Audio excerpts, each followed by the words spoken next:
Good evening from Washington. The deadline George Bush drew in the Persian Gulf sand is a few hours away. All day, the Pentagon prepared for war while the nation prayed for peace.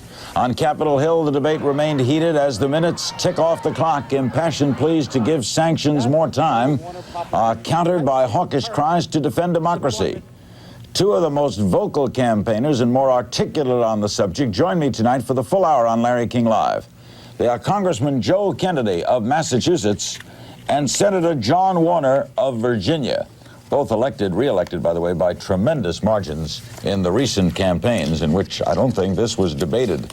A couple of quick notes just in. More than 24 U.S. B-52 bombers have been flown to undisclosed to a Middle Eastern nation in range to strike targets in Iraq and Kuwait, NBC said.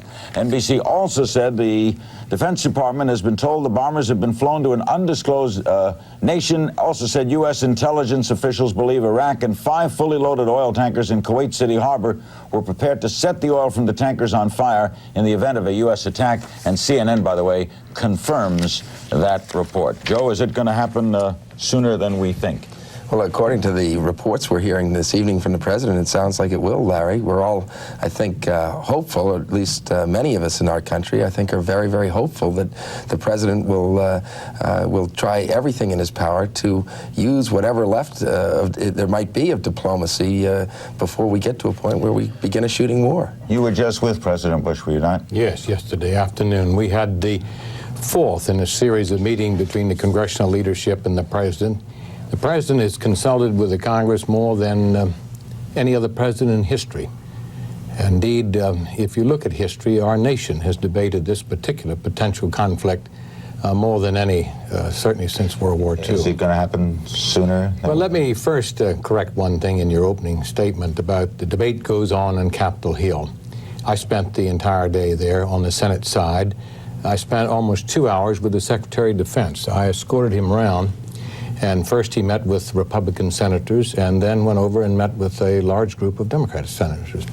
And the debate is over. I'll never forget one thing today. A particular individual, I'll not mention his name, highly decorated veteran, arose at the end of Cheney's discussion and he said, Mr. Secretary, I fought as hard as I could against giving this authorization, but I want you to tell the president, I'm with him now. I'm with the men and women in the Gulf and our president.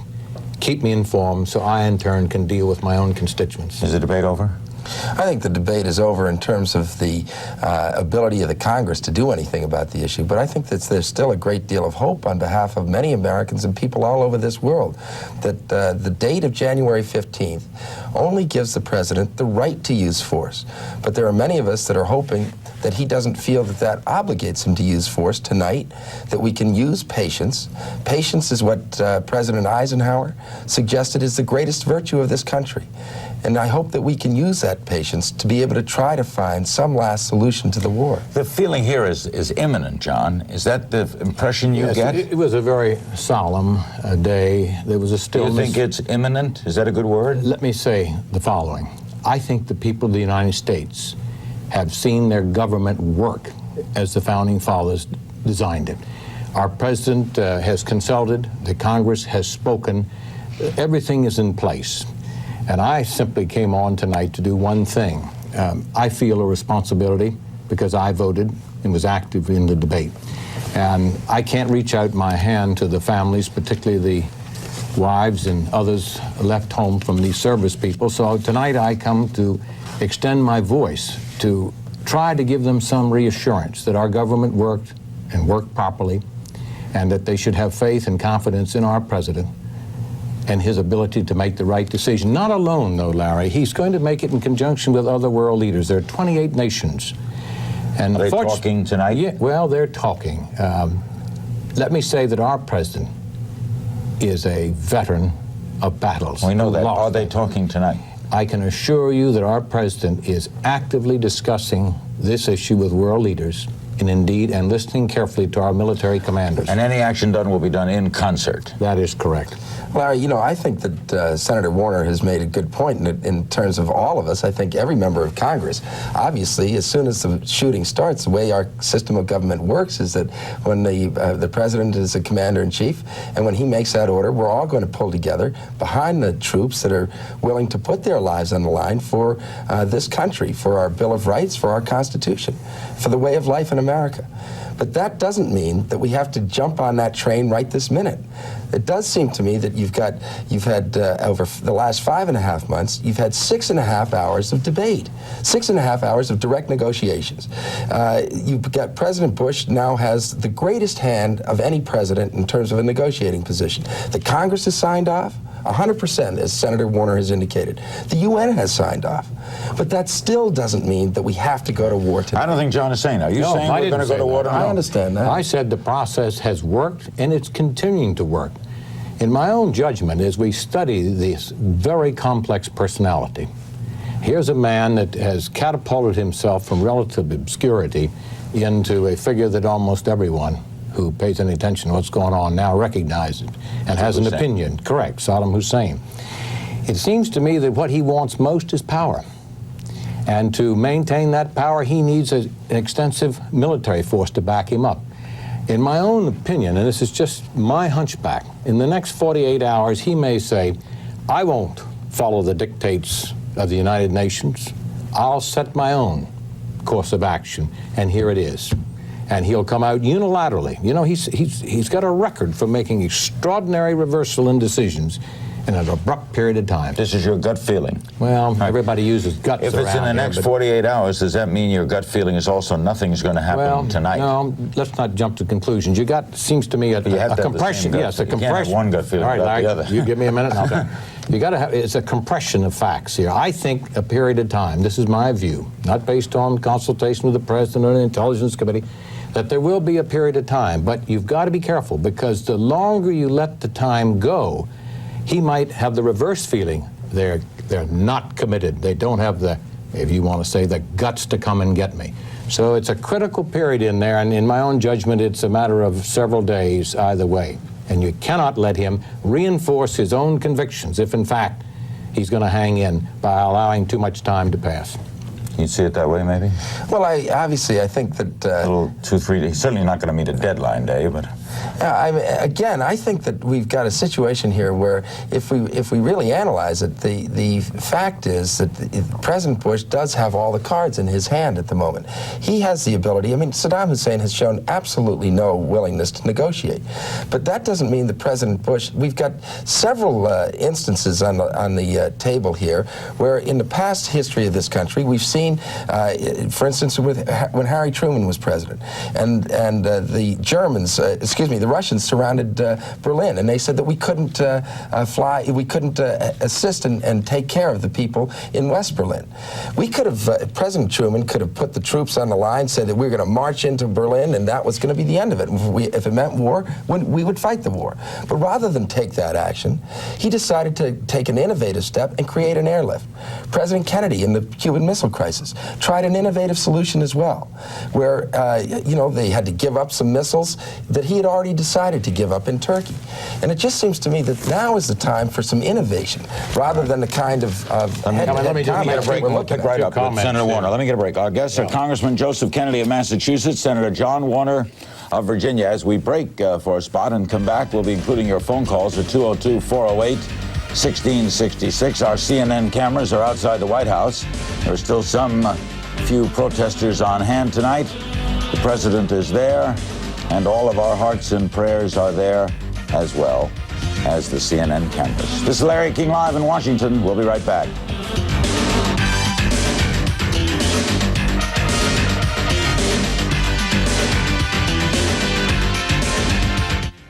You see, I figured it was another tie.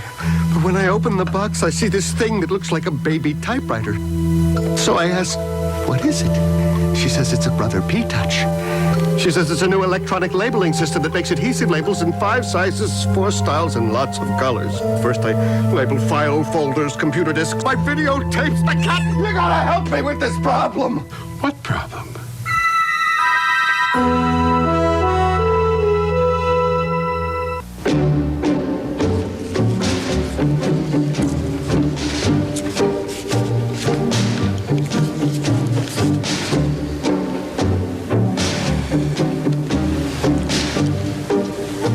eyes are really on fire. Alice, written and directed by Woody Allen. Rated PG-13. Now playing in select cities. Starts January 25th at theaters near you. No one can guarantee you a perfect world. A world where the unexpected never intrudes.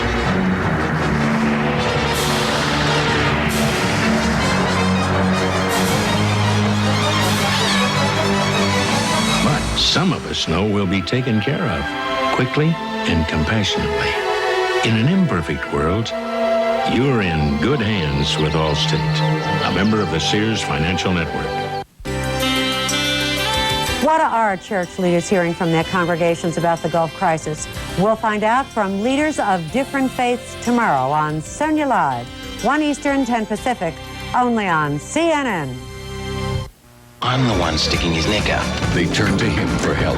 What would you do if you were alone? I'd risk it. Now there's no turning back. Sybil Shepherd, John Waters, a TNT exclusive premiere. Which Way Home? January 28th on TNT. We will in a little while be including your phone calls for our distinguished guest, the Congressman from Massachusetts, Joe Kennedy, the Senator from Virginia, John Warner. Also in a couple of moments, we'll be talking with Rick Salinger, our CNN correspondent somewhere in eastern Saudi Arabia. And Senator Warner wanted to say something. Congressman Kennedy mentioned President Kennedy, and here's one of the most famous quotes in history. October 27, 1962. My fellow citizens, let no one doubt that this is a difficult and dangerous effort on which we are set out. No one can have foreseen precisely what course it'd take, but the biggest danger of all would be to do nothing. The 1930s taught us a clear lesson. Aggressive conduct, if allowed to go unchecked and unchallenged, ultimately leads to war. John F. Kennedy. The second president, the second president he quoted was Truman. You remember that statement, the buck stops here. Yeah. And that's the type of responsibility that our president has stepped up and assumed. And that's fine, but let's look at what President Kennedy did in Cuba. First of all, let's recognize that the missiles, that having nuclear-tipped missiles in Cuba is a heck of a lot more direct threat than what we're facing today in Kuwait, in terms of the direct interest of this country, number one. Number two, what did President Kennedy do? President Kennedy didn't invade Cuba. President Kennedy put a blockade around Cuba and effectively strangled that nation so that Chairman Khrushchev had to back down. Now, it seems to me that that is exactly what we're talking about trying to do here with regard to Iraq and Kuwait, not going in terms of this kind of offensive military action that we seem to be on the brink of tonight. You know, Larry, my suggestion is let the historians go back and untangle the facts. You were the one who brought it up, Well, John. you brought the presidents up, both of them. I just waited until you did it. I knew you were going to do it, so I was ready. Let's talk about the future and how tonight we might provide some sense of confidence and comfort to the families who are really under a situation of stress. What comfort are you giving them if we're going to go to war? I say have confidence in your president, and that the fact that your government worked timely and made a decision. Now, will you agree that in the past, presidents have been wrong? Indeed. Vietnam may have had some instances that were wrong. So it's hard sometimes to give total comfort when people have doubt. You will admit that. I was in the Pentagon 5 years as Undersecretary, Secretary of the Navy, and I saw that conflict firsthand. And indeed, mistakes were made.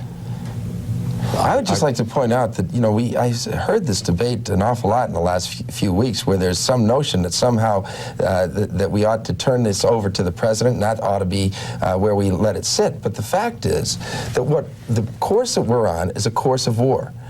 People say, well, listen, you don't want to leave the troops out in the desert. The fact is that the troops out in the desert are facing very tough times, but they're not facing the kind of tough times that they're going to face when the shooting starts. And all we're trying to suggest is that there are ways to accomplish the same specific goals that President Bush has outlined. If we're concerned about the goal of the free flow of oil. The fact is that OPEC has already made up for all the oil that has been lost by Iraq and Kuwait. You do agree that something has to be done? Of course, and I will tell you what I do think should be done. Well, could I interrupt? Let's bring in, Joe, the fact that you keep referring to our president. Indeed, he has shown leadership. But let's talk about the United Nations. That's a full part in this. Let's talk about 27 other... They are not, in any way, shape, or form, a full partner in this effort. I disagree with that. I mean, they're saying, go ahead, United States. You go and lose, have 90% of the casualties become Americans. You go right ahead and take that risk. We'll have 200 million Arabs that are going to be on our case for the next 30 or 50 years. And what is the point? What is much in our interest in this particular thing? We're at that point in history where we've got to rely on international organizations now to make decisions. You know, I've been involved with the Department of Defense for nearly 20 years. And the weapons that are being made today are so awesome, they're indescribable. So unless we begin to move towards some world order and begin to curtail these despots who can seize and buy these weapons, unfortunately, on the open market in many instances, there is no hope for civilization.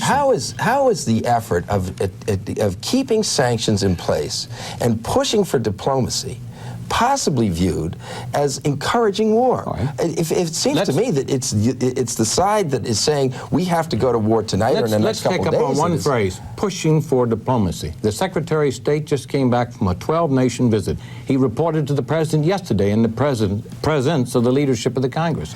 You've had the Secretary General of the United Nations go twice and be rudely rebuffed by this man. You've had the French, who are consider themselves the world's experts on diplomacy. They have given up. 59% of the American people, in a poll conducted in the last 2 days, Senator Warner, say that there should be head-to-head negotiations between President Bush and Saddam Hussein. Okay. All right. Yeah, most people would favor that, by the way. I think that the polls show that, yeah. All right, our guests are Congressman Joseph Kennedy and Senator John Warner. When we come back, we'll spend a few moments with Rick Salinger, our CNN correspondent somewhere in eastern Saudi Arabia. There's Rick. We'll check in with him in a couple of minutes. And as we break, we'll show you again the White House on this night at 18 minutes past 9 Eastern Time. Those are protesters. There's the home of the president. This is Larry King Live. We'll be right back.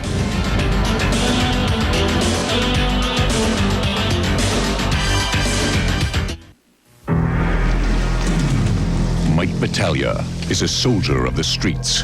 Brutal. Respected. You find Mike Battaglia before they lay a hit on him, and when you find him, you treat him as a man of respect. In his world, power is the final reward. Tell me you don't want it. I don't know what you're asking. Mikey? Charlie, I don't know. I did it. Between a man and his woman. What is it with me? I can't stop shaking. It's done. They got him crowned already. Between a man and his army. There's a war going on here! Battaglia is mine. Lies a war of deceit. No! I'm gonna make them regret the day they were born! Your luck's run out, Mikey. John Turturro, Catherine Borowitz, Dennis Farina, Peter Boyle, and also starring Rod Steiger. Men of Respect, a William Riley film rated R. Starts Friday at select theaters. Colonel Richelieu, where are you? We're at Waterloo, and no, things are not okie-dokie here, except for my okie fan. I can hear you so well, I can almost see you. Do you have the army with you? Bring them here, please. Soon. Buy yourself some time. Okie cellular phones. Have you ever had one of those days? This is the sound of Unisom, the sound of sleep. With Unisom, you hit your pillow and fall asleep fast. Tonight, you can sleep more soundly with Unisom, America's #1 sleep aid. Bengay welcomes back all the people who tried one of those other pain relievers, but found that for them, nothing works better than Bengay. It warms away pain with 2 pain relievers, not just 1. Welcome back to Bengay, America's best-selling pain relief rub. Our guests are Congressman Joe Kennedy of Massachusetts, Democrat, Senator John Warner of Virginia, Republican. Joining us now from somewhere in eastern Saudi Arabia is CNN correspondent Rick Salinger. What's the time there now, Rick? Well, Larry, it's about 20 past now, 5 o'clock in the morning, and so the deadline will be coming at 8 a.m. in Saudi Arabia. What is the mood pieces are hard when you're dealing with so many people. Can you get a feeling, an abstract feeling? I think you can, because whether we talk to the Marines or the soldiers out in the desert, the sailors on the ships, or the airmen beside their planes, the feeling seems to be pretty much the same. It is a feeling of anticipation. If you will, it's like they're getting themselves up for the big game, like the Super Bowl, if you will. This is what they have been training for all their careers, what they have been practicing for, and what many of them have been waiting 5 months for here in the desert. But make no mistake about it, they realize this is no game, and indeed many of them may not be coming back alive. The mood in Washington, Rick, could probably be described even by opponents as this is imminent. Would you say that is the mood there? Imminent? I would say that most definitely is the mood. The Pentagon has said that military action most likely would come sooner rather than later. They have been waiting for this date. They call it K-Day here, Kuwait Day. They've been waiting for a long time, and now finally it's arriving. And how will you be covering this if action begins? What do you do? Are you controlled a lot by the military? Do you have a lot of access? What's your role? The military has an unprecedented amount of control in all this. The coverage of the action where the fighting will be taking place, if indeed that happens, is controlled by the Pentagon. Now, what they have done is set up press pools. There are 8 of them in all. There are print reporters, wire reporters, there are radio reporters, and television crews, along with these different pools. For example, one pool has been assigned to a battleship, another to an aircraft carrier, still another to the Marines, one other maybe with the Army, others with the Air Force. And they will be out there on the front lines, so to speak, and recording their material and sending it back for all the networks, all the papers, all the wire services and magazines to use. Now, when we say the Pentagon has control, they determine where the pools will go, and they have certain rules that will be enforced as to what they can or cannot report. Where will you be? I'll be right here. We're back about, let's say, a safe distance, we hope, from the Kuwaiti border, where all the information, we hope, is being funneled, along with the videotape from our combat pool crews. Congressman Kennedy and Senator Warner are both with me, and each might have a question for you. We'll start with John Warner, Rick. I anticipate the morale of those troops is at its peak, and that you're darn proud of them. I would say you're correct on the morale, and it's kind of hard to believe that the morale would be so high after all they've been through. The sands and heat of August were just blistering hot. The desert nights through the winter months have been bone-chilling cold. And now in January, they've had still another factor, rain. You may think that they're out there in tents in the desert, but not everyone is. A lot of them just sleep in holes that they've dug in the sand with nothing more than camouflage netting over them. So to maintain high morale is a tremendous accomplishment, and it seems they're up for what might be ahead. And Joe Kennedy, Rick. Yeah, Rick, I was wondering whether or not the troops feel that this is going to be a short war, whether they feel that they can move in and kick his butt very, very quickly, or whether it's going to be a more long-term affair, and are they prepared for that? I would say the feeling is that they are preparing themselves for a short war. They want to kick some butt, as you say, and go home to their jobs, their families, and whatever may be waiting for them there. They don't look at this as another Vietnam. They've been told it won't be, and they have no reason to believe that it will. One Air Force pilot that I spoke to today put it in these terms. He said that we're going for a touchdown, no 3-yard drives up the middle. John, one more from John. One follow-up with Rick. In talking with the Secretary of Defense today, and indeed the President yesterday, this particular conflict, if it takes place, our military senior officers will have more discretion. We'll still have command and control by the civilian, the President, but they'll have more discretion perhaps than any other engagement in our history. My question to you is, I'm curious to know, after Congress finally acted, and in the House a strong vote in favor of the President, and in the Senate a fairly narrow one, how was that received by the troops? The troops that I spoke to looked at it this way. They were quite fed up with the position of Congress up until the vote was taken. They said they got to support our president if we're going to get the job done out here. We don't want any waffling back home. We need a solid front line, and we need to know we have the support back at home. Now that they got the vote that they wanted out of the Congress, they're prepared to go into battle and do the job that they've been trained to do. Thanks a lot, Rick. Thanks very much for spending time with us. Good luck. And we hope you come back with maybe nothing to report but peace. Let's hope so. Yeah, Rick Salinger in eastern Saudi Arabia. By the way, when we come back after the break, Bernard Shaw, the only major anchor person on the scene in Baghdad, will report to us from Baghdad, and we'll ask some questions of him from Congressman Kennedy and Senator Warner. And then we'll include your phone calls. We haven't forgotten you at 202-408-1666. You're watching Larry King Live. We're going to take a break, come back. More questions for Congressman Kennedy, Senator Warner. We'll hear from Bernard Shaw in Baghdad and your phone calls as well. Former Senator Gary Hart will be among our guests tomorrow night. This is Larry King Live in Washington. You're at the right place for 24-hour coverage. CNN. Don't go away.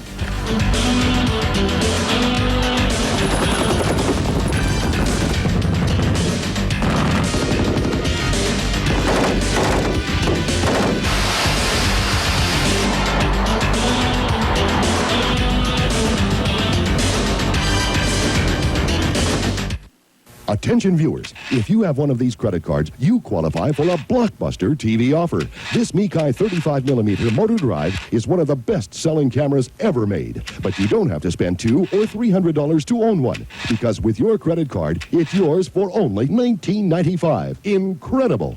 Repeat, if and only if you have one of these credit cards and call today, you'll have a Mikai within a week for just $19.95. This top-of-the-line model is fully loaded with important features. Count them. Automatic motor drive, pre-focused lens with flash track, variable weather selector, and a quick mount sun shield. Remember, there is no need to spend $200 or $300 for a feature-loaded 35. If you're a card member, you qualify for the $19.95 price. Satisfaction backed with a no-nonsense 5-year guarantee.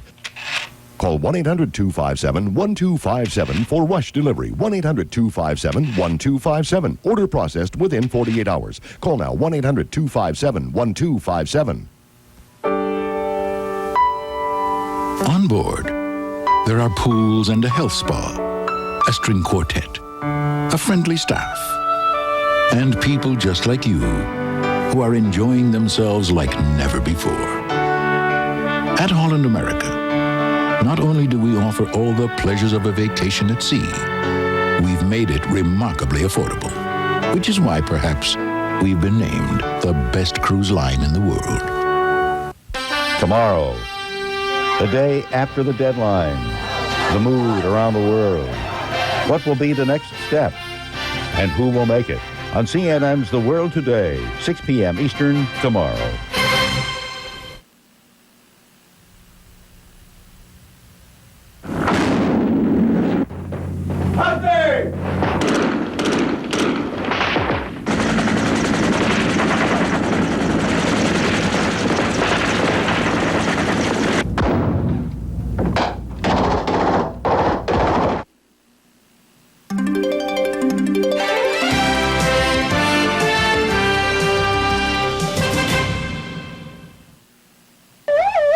Step out. You're under arrest for driving under the influence. Don't go to court alone. David Harden, Bay Area traffic defender, 298-4818. Ma'am, we have a problem. You're driving with a suspended license. Don't go to court alone. David Harden, Bay Area traffic defender, 298-4818. Sir, I'm afraid you have several outstanding traffic citations. Don't go to court alone. David Harden, Bay Area traffic defender, 298-4818. These young people are involved in treatment for alcoholism, depression, behavior problems, drug abuse. They're learning a creative approach to problem solving. It's a journey in growth and development which can change their lives. Treatment for adolescents doesn't have to be depressing. Introducing The Journey, only at Oak Creek Hospital. Call 800-926-9994. This is CNN. You're watching Larry King Live in Washington. For the latest on the crisis in the Persian Gulf, here's Donna Kelly in Atlanta. Thank you, Larry. Less than 2.5 hours until the United Nations deadline in the Gulf expires. All is still quiet. It's after 5:30 in the morning in Baghdad, in Iraq, and Iraqi-occupied Kuwait. Earlier today, Iraqi President Saddam Hussein toured his frontline positions, including occupied Kuwait. President Hussein told his troops Iraq will make no concessions on the rights of the Arab nation and of Iraq. President Bush met with his top economic and national security advisors today. The White House says Mr. Bush is at peace with himself. Earlier, he talked to Episcopal Bishop Edmund Browning and Congressional Chaplain Richard Halverson. The administration says Mr. Bush will make a decision on launching an attack against Iraq, and we want to quote here, sooner rather than later after the midnight deadline. United Nations Secretary General Javier Perez de Cuellar issued a final appeal to President Hussein to get his troops out of Kuwait and avert a war. Perez de Cuellar assured President Hussein that once he began pulling out, his troops would not be attacked. Egyptian President Hosni Mubarak also issued a final unsuccessful appeal to President Hussein to get out of Kuwait. On the eve of the deadline, here's a picture of the opposing forces in the Gulf. The United States and its allies have 680,000 troops. Iraq has 545,000. The multinational forces have 4 times more aircraft than Iraq, but Iraqi armored personnel carriers outnumber the multinational forces by 800. Iraq also has 4,200 tanks compared to 2,700 for the multinational forces. U.S. and its allied troops in the Gulf are digging in, preparing for battle, but some say they still hope for peace. Thousands of protesters took to the streets of Baghdad today. They burned the U.S. flag and chanted anti-American slogans and hatred for President Bush. The protesters yelled praises for Iraqi President Hussein.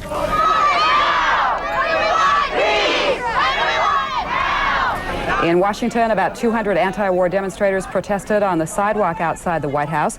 Police say 58 were arrested after they refused to move during the sit-in. And we'll have more news at the top of the hour on the Evening News. Back to you, Larry. Thanks, Donna. With us, Congressman Joseph Kennedy, Democrat of Massachusetts. His uncle faced just such a crisis 18 years ago. And Senator John Warner, Republican of Virginia, the ranking minority member, by the way, of the Senate Armed Services Committee. We are joined now by phone in Baghdad with the chief anchor person for the cable news network, Bernard Shaw. He's the only major anchor figure in the Iraqi capital. Bernie, how long do you plan to stay? I speak now for your safety. Thanks very much, Larry, for the concern. My one mission in coming to Baghdad was to interview, or is to interview, the president of this country. And we have been talking with government officials, and we have been told that the interview would not come on the 15th, but possibly the 16th, maybe the 17th. So we are in a critical period for me right now. Later today, Wednesday, we're hoping to hear something positive. And if we get no indication that it will come today or that it won't come tomorrow, I will be wheels up out of Baghdad tomorrow. Good move. Senator Warner wants to ask you something. Ernie, that's an interesting bit of news. I had not heard that he's offered to you, a leading international journalist, that option possibly on the 16th to the 17th. It sort of works into the scenario, which indeed is just my own personal opinion. As you have studied this complex personality, what is your view? Is he comprehending the facts? I mean, he is a professional military man. He's got to recognize that disparity in the force structure that was put up on the screen just now. We've made no secret about it. Everybody basically knows what our forces are and what the other 27 nations are. How do you read him, Bernie?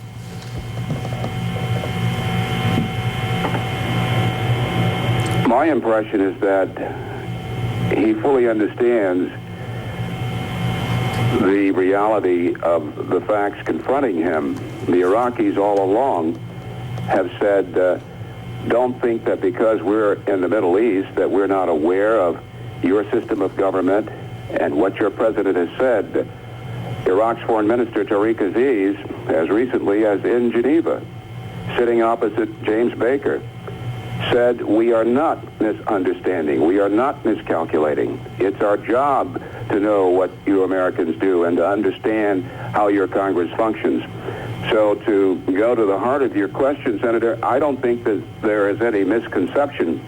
As you formulated your question, though, I was struck because in phrasing your question, you are reflecting an American attitude, a Western attitude, and the attitude in this capital is that they, the Iraqis, do not like being dictated to. You may have recalled yesterday I reported a story saying that a government official here implied that Baghdad concedes it will eventually have to withdraw troops from Kuwait. The hang-up for the Iraqis is put this way. This official said to CNN, it is not a question of the timing. The problem, he said, is the concept of dealing with a deadline. Well, that's something. Joe, do you want to say something, Bernie? Well, Bernie, I wondered whether or not there were any circumstances that you might be able to describe under which you think Saddam Hussein would pull out of Kuwait. You know, we've got a situation where President Bush has many months ago called for an international peace conference to deal with the question of the Middle East.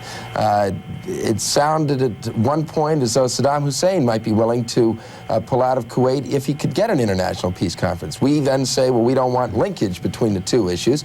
I wonder whether or not you might have some insights as to whether or not there are any possibilities. Are you hopeful, Bernie, at all? Hell yes, I'm hopeful, Larry. He better be. He's got 2 days under which he better be real hopeful. No, I mean sincerely hopeful. Hopeful. Yes, I am. Yes, I am hopeful. I have been very reluctant to express personal opinions about this crisis. I studiously avoid infusing my reporting with anything personal, anything subjective. But I think I can take the opportunity, or I'm going to take the opportunity now to express a few thoughts and to respond to your question, Joe. Personally, I do not think there will be a war. And the reason I do not think that there will be a war is that, and this goes to you, Senator Warner, my impressions of Saddam Hussein. This is not a man who would destroy what he has so assiduously worked to build up. This man wants to be the pan-Arab leader. He wants Iraq to be a dominant force in this region. When you go against the kind of armament that is arrayed south of Kuwait, you risk destruction. That is what the American government has said to the Iraqi government time and time again. The problem here is a cultural one. The perception of having been dictated to, the perception of having been subjected to a double standard vis-a-vis the U.S. policy toward Israel. I think that the January 15th deadline is but a date on a calendar. The Iraqis indicated all along they would ignore that date.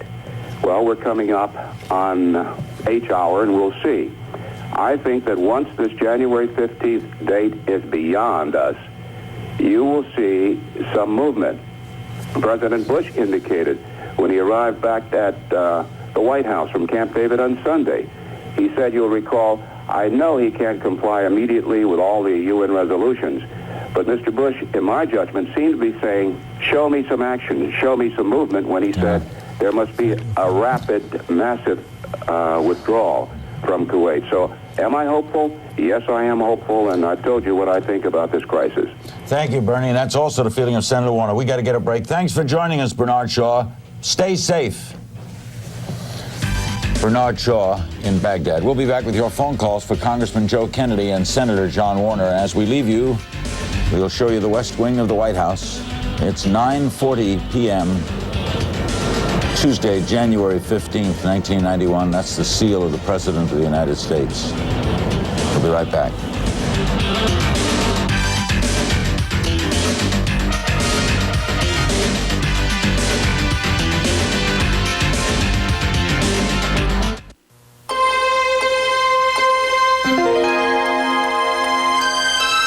It begins at dawn. They've come for you.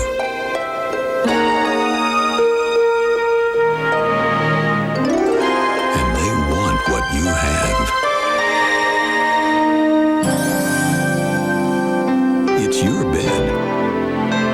Serta Perfect Sleeper, but it's the most comfortable spot in the house. The Serta surface and support only Serta builds in makes it that way. So if it gets a little late for breakfast, there's always brunch. Is it any wonder people are saying, I want my Serta? How do you recognize the mature cat? He's the one with the dentures. Ooh, wrong. The one in the rocker? That's wrong. The one with the barely noticeable toupee? Oh, that's wrong. You can't always recognize the mature cat. His looks may not change, only his needs. Introducing new Cat Chow Mature brand, recommended for cats over 7. Less fat and calories, easy to chew, because cats' needs can change. They're just not always easy to recognize. This is the Discover card, and this is $100 million. That's the cashback bonus earned by card members.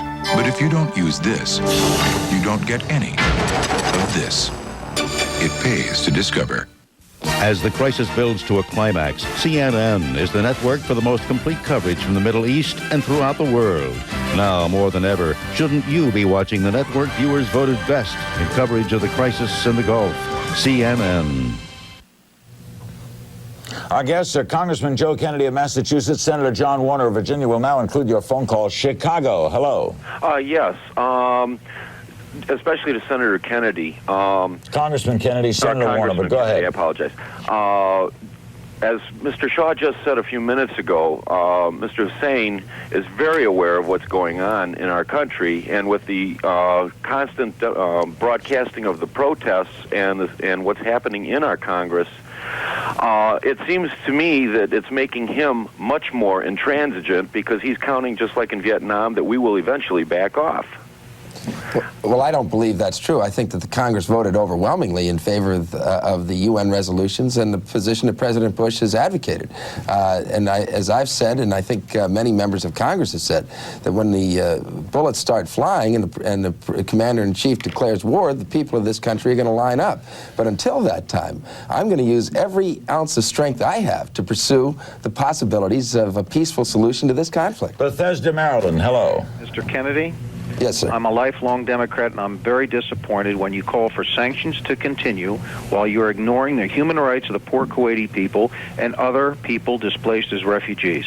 Well, I don't understand why you feel that way. The fact is that 7 out of the 8 past Secretaries of Defense say that sanctions will work. The 2 past chairmen of the Joint Chiefs of Staff say that sanctions will work. What we're trying to suggest here, the sanctions are working. They're the best sanctions that have ever been conducted against any country in the history of the world.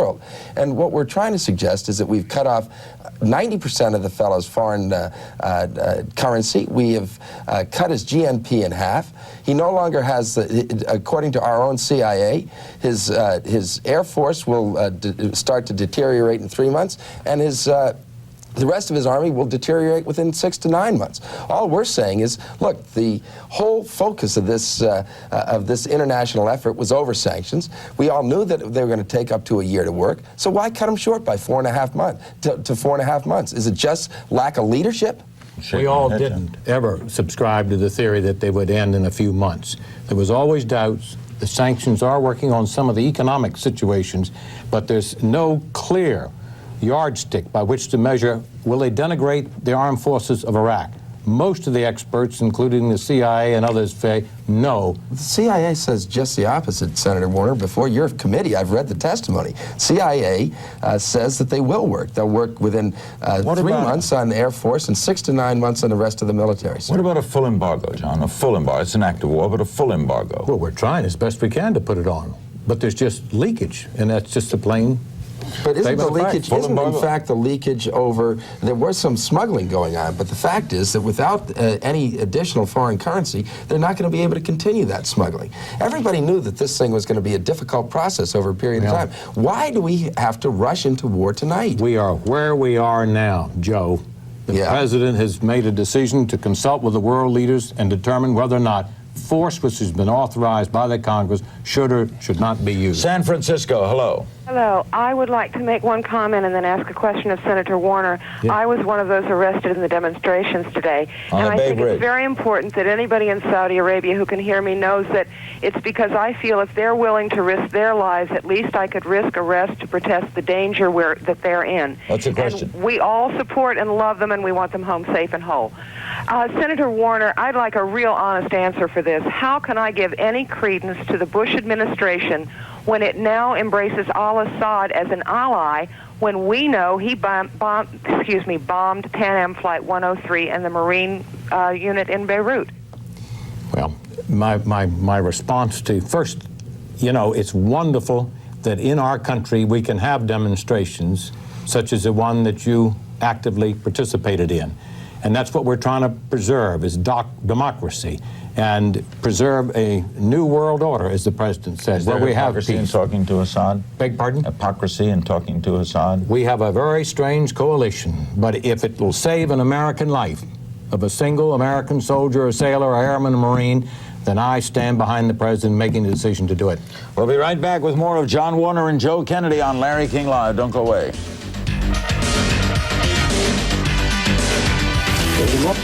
From behind in America. إذا احنا جوزة سويد أنا يلا في الأخبار.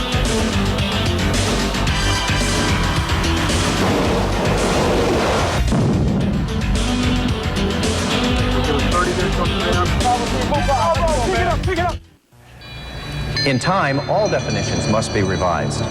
But when it came to redefining luxury, it wasn't a Webster, it was Oldsmobile, the all-new 98. Now you can have anti-lock brakes, fuel-efficient power, computerized suspension, technology found in cars costing thousands more, which by my definition could be the greatest luxury of all. And you can always take a Webster at his word. This is the new 98, luxury redefined. Generation of Olds. Hold it! Snap out of it! Do I look like dinner for a guy like you? I'm a one-course meal. You want the whole kit and caboodle. It's a real dining experience. Come here. Look at all these shapes and 5 yummy flavors plus stuffing. You see any stuffing here? Kit and Caboodle brand cat food. So many shapes and flavors it makes other meals seem downright mousy. Cats. People like you are determined to win. You don't settle for being second best. Neither do we. We're Century 21. And if you want to make the most of your future, talk to us during Career Opportunity Week. We're the largest real estate sales organization in the world. So if you want to be among the best at Century 21, it's as good as done. In American business, there is an award bestowed each year upon a select group of companies. Among the 10 recipients this year, AT&T. The award? The San Francisco Examiner's Golden Turkey for the worst advertising of 1990. We at MCI are glad to have this opportunity to give wider publicity for this award.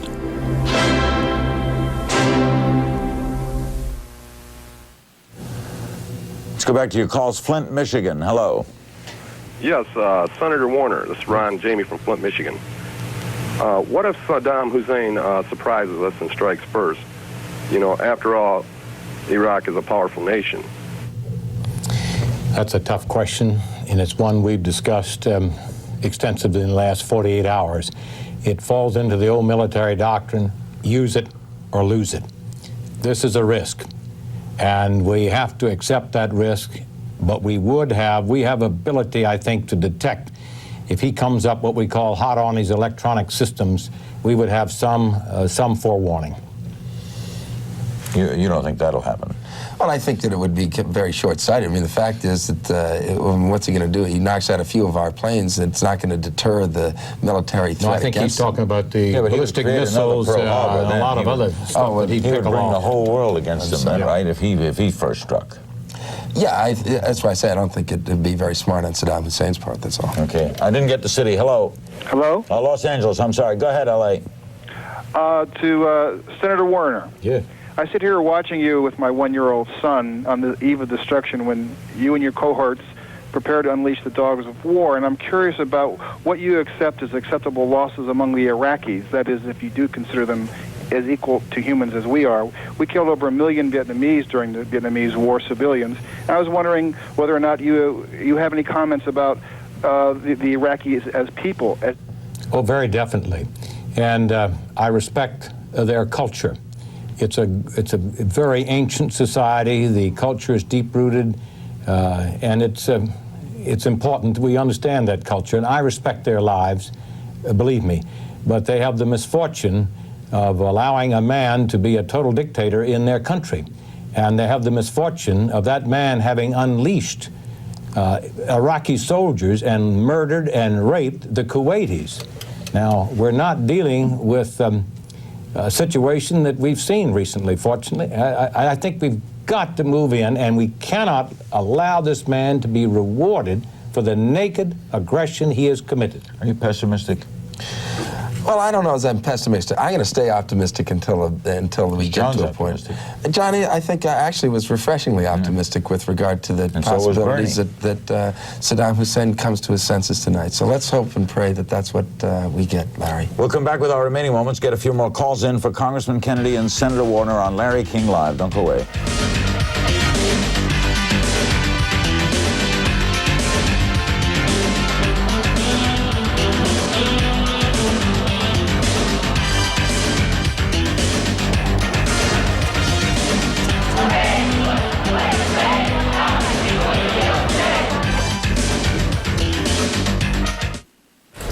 Karen McGinnis, CNN weather. As the deadline in the desert draws ever closer, we're taking a look at the weather conditions across the Mideast. And at last report, Medina in the past 24 hours made it to 72 degrees. Riyadh made it to 72 as well. And Abu Dhabi, 73. Overnight low temperatures have generally been in the 40s and 50s. Let's take a look at our daytime high temperatures coming up for midweek. Kansas City, cloudy and just about 39. Dallas, 52. Chicago, you're looking at some snowfall between 1 and 3 inches possible there. Phoenix, 62 degrees. Denver, 34, and the possibility of snow. Also snow and plenty of it for Salt Lake City. Now these forecasts coming up for Wednesday.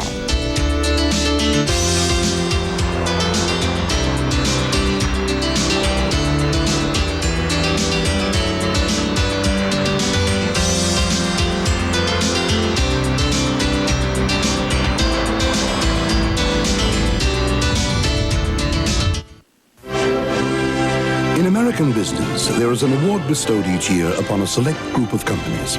Among the 10 recipients this year, AT&T. The award? The San Francisco Examiner's Golden Turkey for the worst advertising of 1990. We at MCI are glad to have this opportunity to give wider publicity for this award.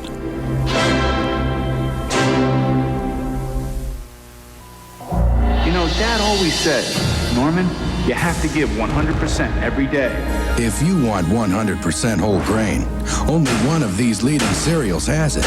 Only Wheaties is made with 100% whole grain. Dad also said, Norman, if you want to be a champion, better get your whole grain. Better eat your Wheaties. But you better never call me Norman.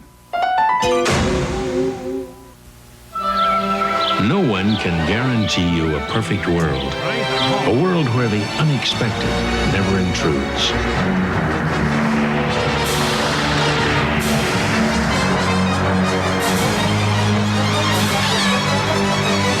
But some of us know we'll be taken care of, quickly and compassionately. In an imperfect world, you're in good hands with Allstate, a member of the Sears Financial Network. Thursday, for the first time ever, live primetime coverage of a PGA Tour event, a sport rich in tradition, set in paradise, the United Hawaiian Open. 8 Eastern Thursday, live and exclusively on TBS.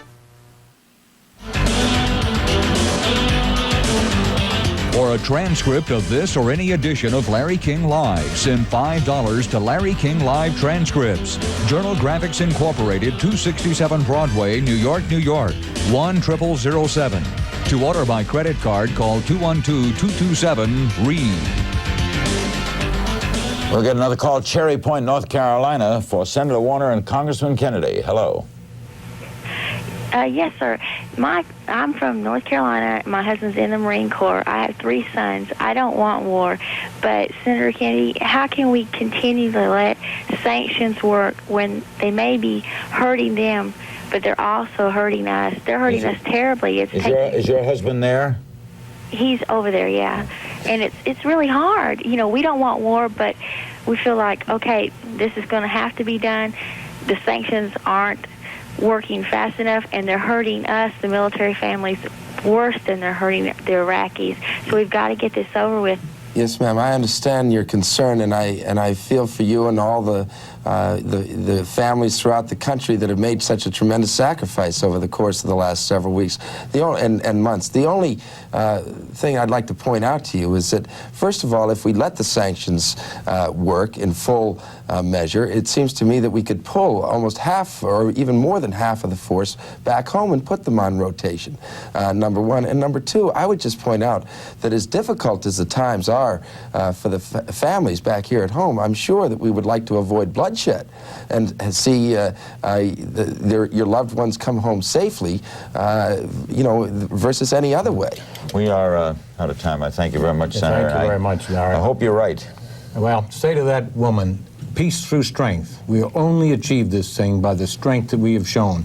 That's the only way peace can be brought about. Thanks, Joe. Peace through sanctions. Peace through strength, peace through sanctions. America on the eve, 2 hours away from the 15th, which may be a totally manufactured date. And let's hope Senator Warner is right. Our guests have been Congressman Joseph Kennedy, Democrat of Massachusetts, Senator John Warner, Republican of Virginia, Pat and Donna standby in Atlanta. More on the Gulf, right, guys? Right, Larry, from the White House, the Pentagon, naval families in San Diego, war protesters in Los Angeles, and the Saudi desert, all live reports so we can bring you the latest on the Gulf crisis. We'll also have an interview with a psychiatrist who will try to give us some insight into President Saddam Hussein. And Mr. Rogers has a message for youngsters who may be afraid of war. And a report on why diplomacy has failed. All of that and more on the evening news right after you. Larry, have a good night. You too, guys. See you in an hour. The Larry King Show on Mutual Radio, and tomorrow night, Senator Gary Hart. For John Warner and Joe Kennedy and our other guests, good night.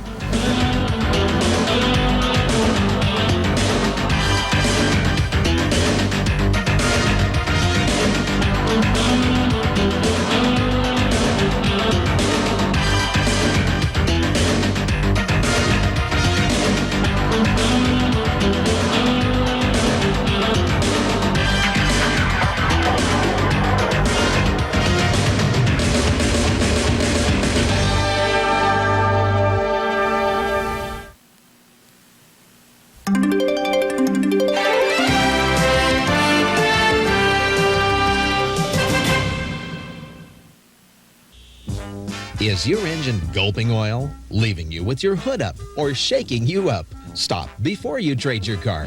Just trade the engine instead at Automotive Engineering.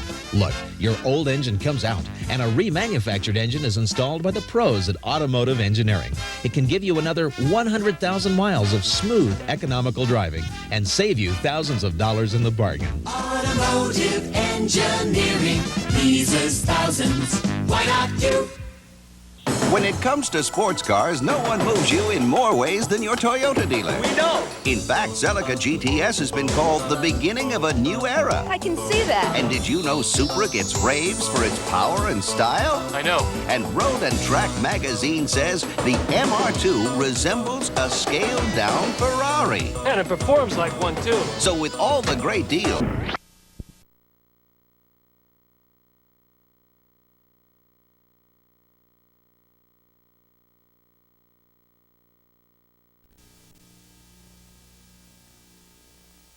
Riley. I, John Mesa. Do solemnly swear. Do solemnly swear. To be loyal and faithful. To be loyal and faithful. To the Revolution Party. To the Revolution Party. And not to betray the revolution or its leaders. And not to betray the revolution or its leaders. To any outsiders. To any outsiders. For as long as the revolution lives! For as long as the revolution lives! To the revolution! To the revolution! To the revolution! To the revolution! To the revolution! To revolution! To revolution! To revolution! To revolution!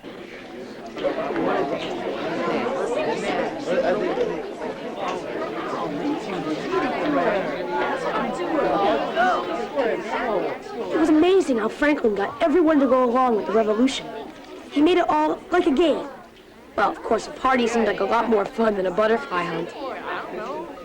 This is turning out really neat. I don't feel like a kid anymore.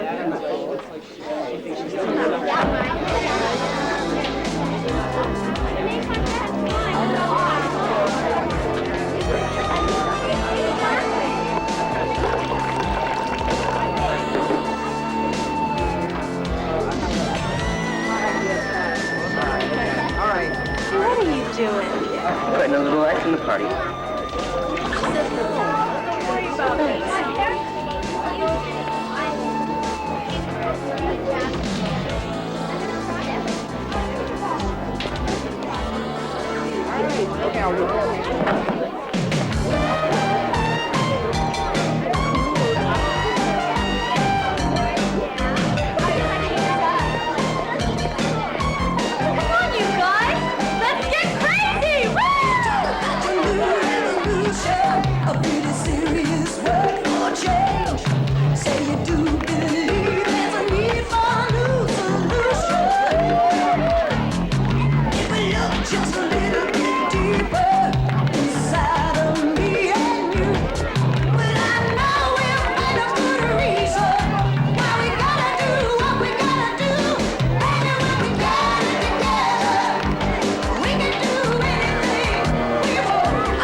I want to turn your life upside down. Come to think of it, I'd like to turn you upside down. I'm not kidding. Promises, promises. Hey, it's mating season. What's the matter? Can't you find a girl buck anywhere? Ha, ha, ha, what a cracker. I'll leave him alone. He's kind of cute. Hear that, Duck? She thinks you're cute. Want to stand in for me? It's not that cute. Yeah, well, you're no major babe yourself.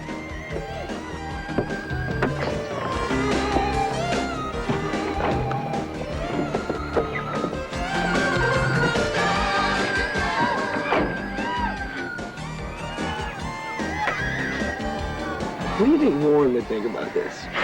You freak out. You totally freak out.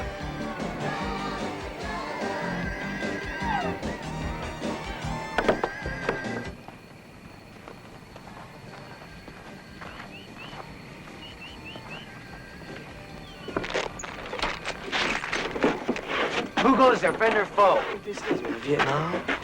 That you, John? Who's looking at you? Now, where's Warren? Inside. Why? Miss Franklin wants him, okay? Okay. Thanks.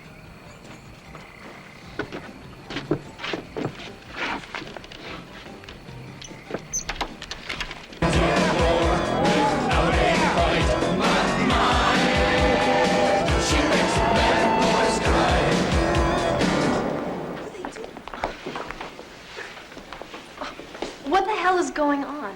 Don't worry about it. So, Mr. Warren, how do you like the new summer camp? He looks like a party animal to me, doesn't he? Come on, let's get some music. Hey, this is the party, right? Let's have some tunes. She carries on and on until she's satisfied. Her needs are filled. She ripples wild. She's a older men. I think you're right.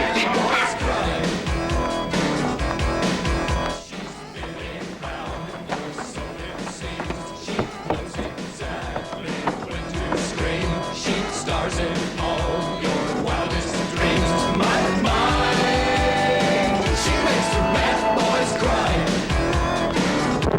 All right, that's enough.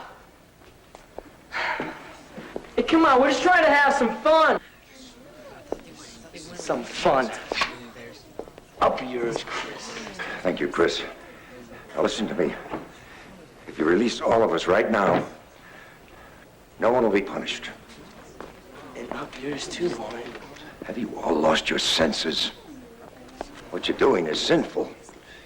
Think of the consequences. Runk, take Mr. Warren back to the pen. What you're doing is sinful. Just get him the hell out of here, Ron. Come on, Chris, let's talk.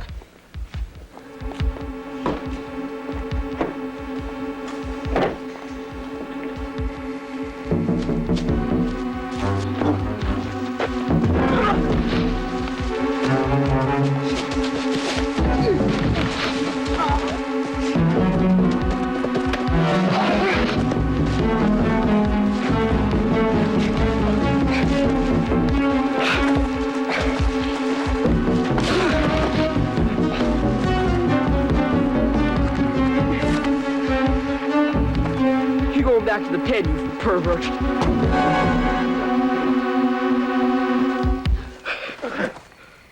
Oh, my God.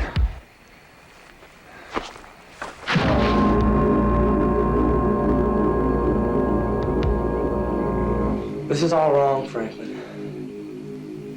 I'm not gonna have anything to do with it. Then don't. Play house with Heather, babysit the brats. Just stay out of our way, or you'll be in the pen with Warren.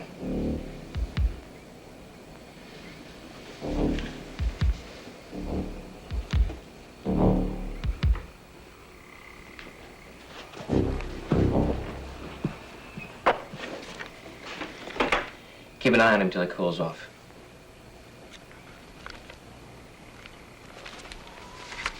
Yes, sir, General Riley.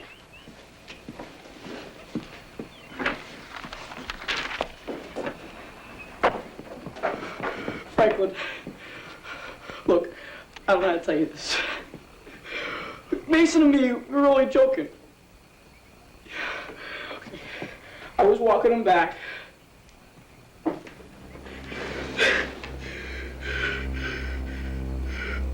Warren's dead. What? He's dead. It was an accident. A total accident. I mean, he fell on my knife. I didn't mean to do it, honest. I mean, he's just lying out there behind cabin 3. Dead. Franklin! Just shut up and let me think!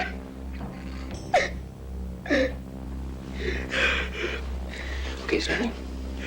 Listen very carefully. Go get Blackridge and take Mr. Warren's body back into the woods. Take him to the caves by the river. Do you understand? Put him deep into those caves. And don't say anything to anyone. Got it?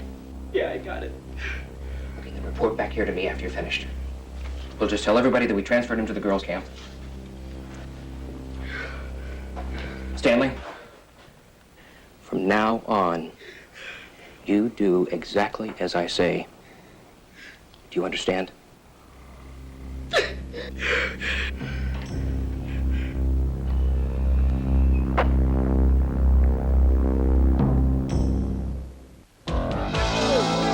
Attention campers, this is General Franklin Riley. The revolution is not over yet. Now, for those of you who work for the revolution, who show loyalty, who show courage, who show dedication, Those people will become officers and members of the Supreme Revolutionary Committee. As an example, I want to single out Colonel Donald Poultry, who has been made Minister of Propaganda, and who I now appoint to the Supreme Revolutionary Committee. Now, there may be some among us who choose not to go along. and I'm sorry to say this, but Chris Wayne and Heather Lund have been caught trying to betray the revolution. These people should be shunned. Anyone caught speaking to them will be considered traitors and lose the respect and approval of the Supreme Revolutionary Committee. This is General Franklin Riley signing off.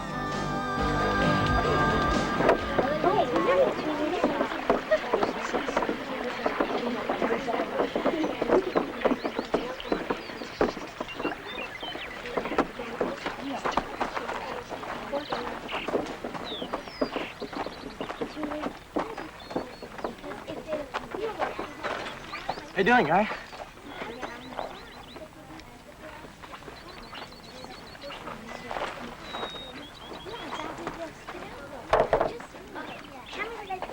Duck, can I talk to you a second? Duck, what's going on around here? Come on, everyone's acting like we don't even exist. Duck, are you okay? Yeah.